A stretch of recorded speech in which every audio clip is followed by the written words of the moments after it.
Halo adik-adik, jumpa lagi bersama saya masih di sini di channel Kunci Jawaban. Pada video kali ini kita akan membahas buku Bu Pena jilid 6A tema 3 yang berjudul Tokoh dan Penemuan, yaitu subtema yang kedua. Untuk mempersingkat waktu, silakan langsung saja adik-adik buka bukunya halaman 171. Di sana ada Ayo Berlatih Bahasa Indonesia. Sebelum kita mengerjakan tugasnya, silakan adik-adik baca dulu sebuah teks yang berjudul Radio dan Manfaatnya.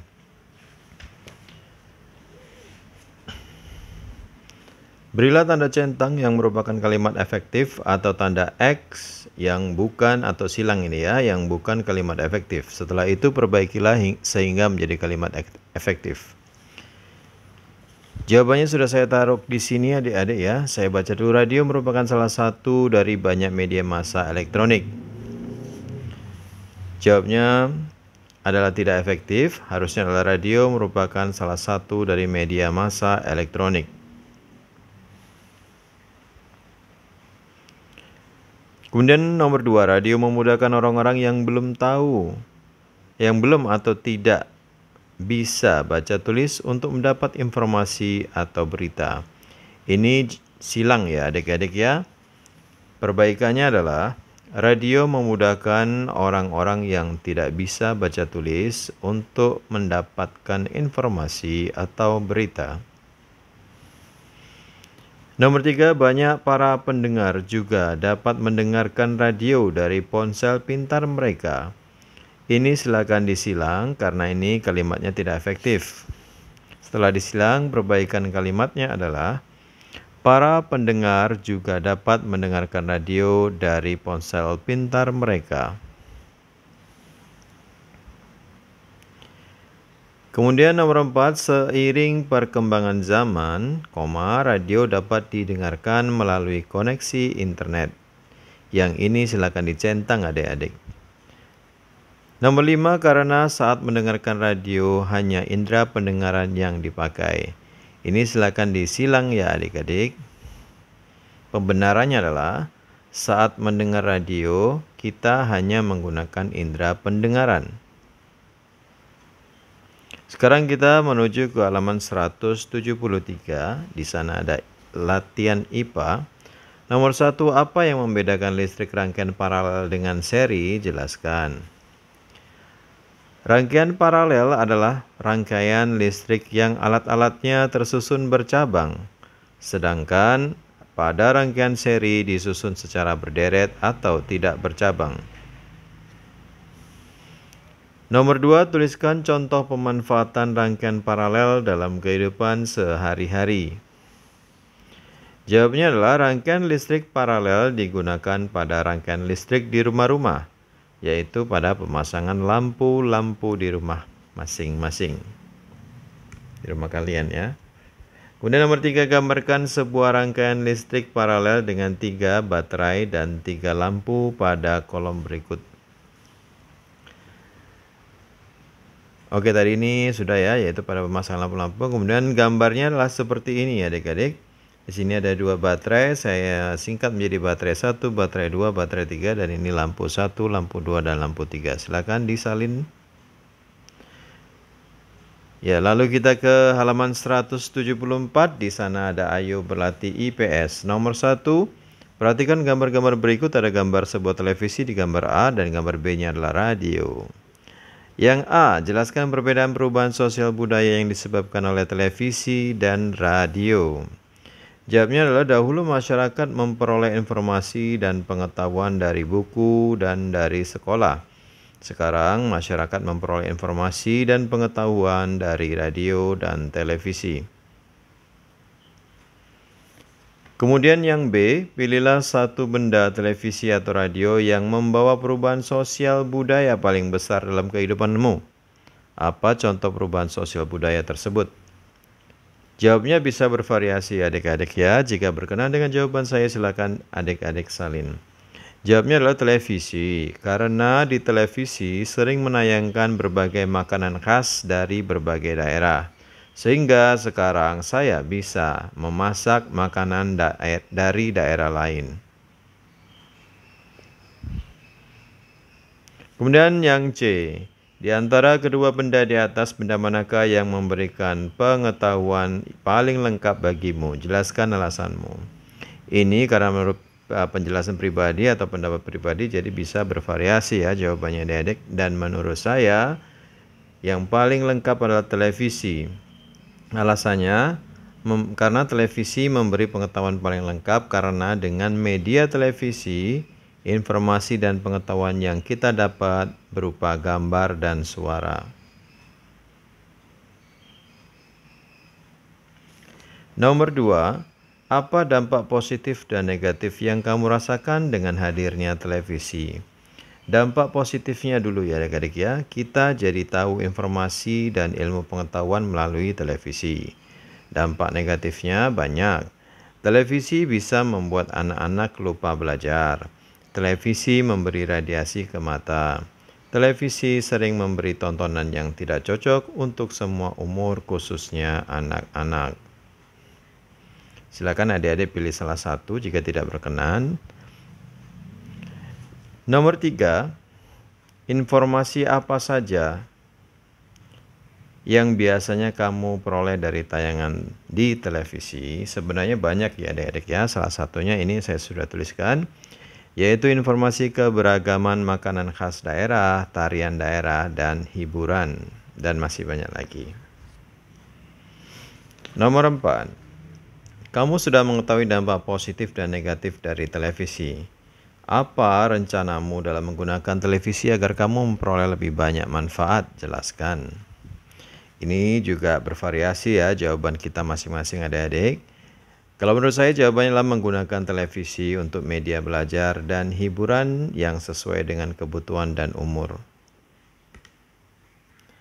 Oke, sekarang kita menuju ke halaman 176. Di sana ada Ayo Berlatih PPKN. Pertanyaannya, apa yang kamu ketahui tentang kewajiban? Jawabnya adalah sesuatu yang harus kita kerjakan. Nomor 2, tuliskan masing-masing 3 contoh kewajiban anak di lingkungan rumah, sekolah, dan masyarakat. Di lingkungan rumah contohnya adalah menjaga kebersihan rumah, menghormati orang tua, merapikan tempat tidur. Di sekolah, datang tepat waktu, menjaga kebersihan sekolah, melakukan piket kelas. Di masyarakat, ikut kerja bakti, menjaga fasilitas umum, dan membuang sampah pada tempatnya. Nomor 3, apakah melaksanakan kewajiban berikut sudah bertanggung jawab? Jelaskan. Yang A, Adi merapikan buku dan alat tulis setelah selesai belajar. Jawabannya ya, Adi bertanggung jawab karena telah merapikan buku dan alat tulisnya setelah belajar. Kemudian yang B, Dika meminta tolong ibu merapikan mainan yang telah digunakan. Menurut saya jawabannya lah Adi tidak siapa tadi namanya? Dika ya, Dika. Itu namanya tidak bertanggung jawab. Seharusnya Dika merapikan sendiri mainannya setelah digunakan. Yang C, Doni datang lebih awal untuk melaksanakan piket kelas. Sudah bertanggung jawab apa belum itu? Jawabannya lah ya, Doni bertanggung jawab karena telah datang lebih awal untuk piket kelas. Yang D, Tony dan teman-temannya bermain kejar-kejaran di rerumputan taman. Nah, mereka itu adalah tidak bertanggung jawab. Seharusnya mereka menjaga rumput di taman dan tidak menginjaknya saat bermain.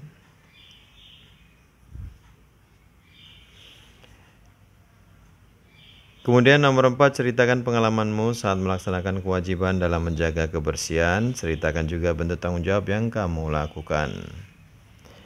Ini dia cerita singkatnya adik-adik. Setiap Sabtu saya mendapat jadwal piket di kelas. Melakukan piket adalah kewajiban saya, sehingga saya harus melakukannya dengan tanggung jawab. Yaitu setiap Sabtu saya datang lebih awal untuk melakukan piket kelas. Kemudian kita lanjut ke halaman 179. Di sana ada Ayo Berlatih. Tapi seperti biasa sebelum kita jawab, silakan adik-adik baca dulu sebuah teks yang berjudul Penemuan Mesin Cetak. Setelah itu ini saya sudah beri huruf A, B, C, dan D. Yang A di mana dan kapan Gutenberg lahir?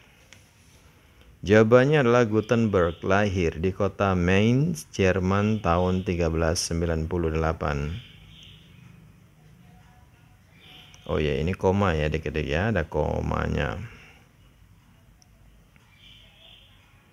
Harusnya nggak di sini komanya ya adik-adik ya. Sebentar saya hapus dulu. Komanya harusnya di sini adik-adik.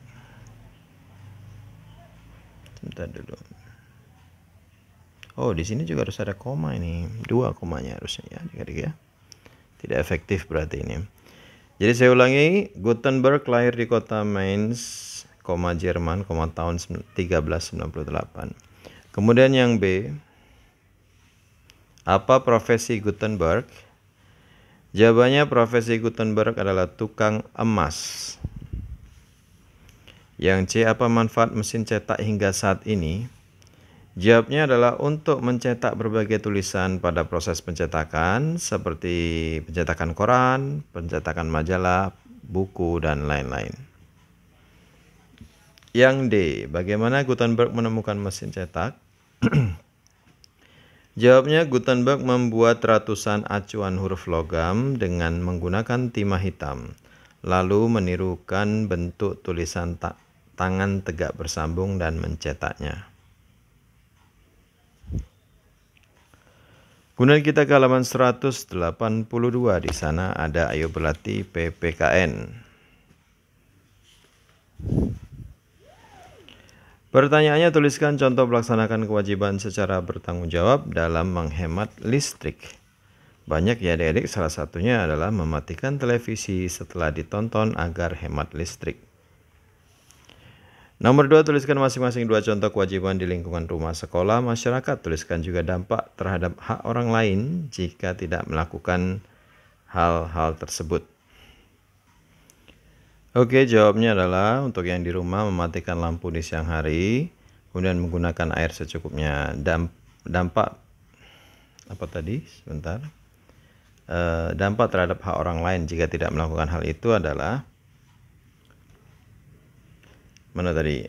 Tagihan listrik jadi meningkat, kemudian tagihan air jadi meningkat. Untuk yang di sekolah, kewajibannya adalah menjaga keamanan kelas dan piket kelas. Jika tidak dilakukan, yang terjadi adalah kelas menjadi kacau, kelas menjadi kotor. Kemudian di masyarakat, kewajibannya adalah melakukan kerja bakti, mematuhi aturan lalu lintas. Jika tidak dilakukan, akibatnya adalah lingkungan jadi kotor dan terjadi kecelakaan. Kita menuju ke halaman 182 lagi, di bawahnya saja ini. Pertanyaannya adalah, perbaikilah kalimat-kalimat berikut agar menjadi kalimat yang efektif.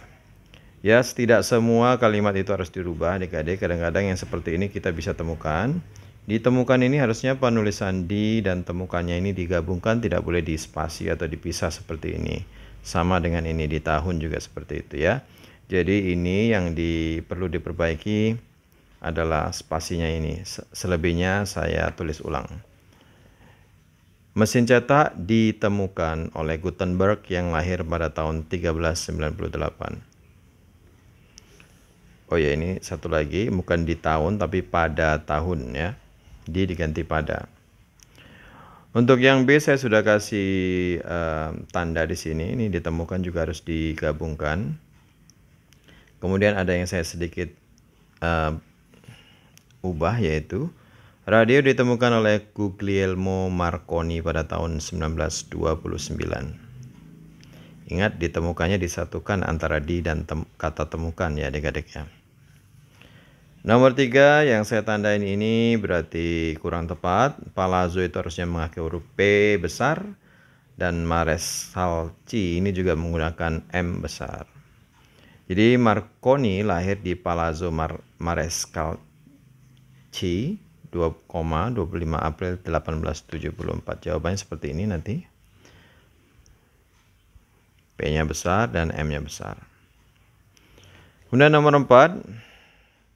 Yang nomor 4 ini juga D-nya ini tidak boleh dipisah. D ini bisa dipisah untuk kata tempat adik-adik. Misalnya di Malang.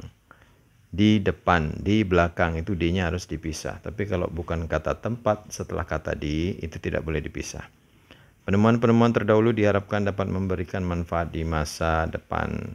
Di masa ini kan harus digabungkan adik-adik. Oke, jawabnya berarti seperti ini.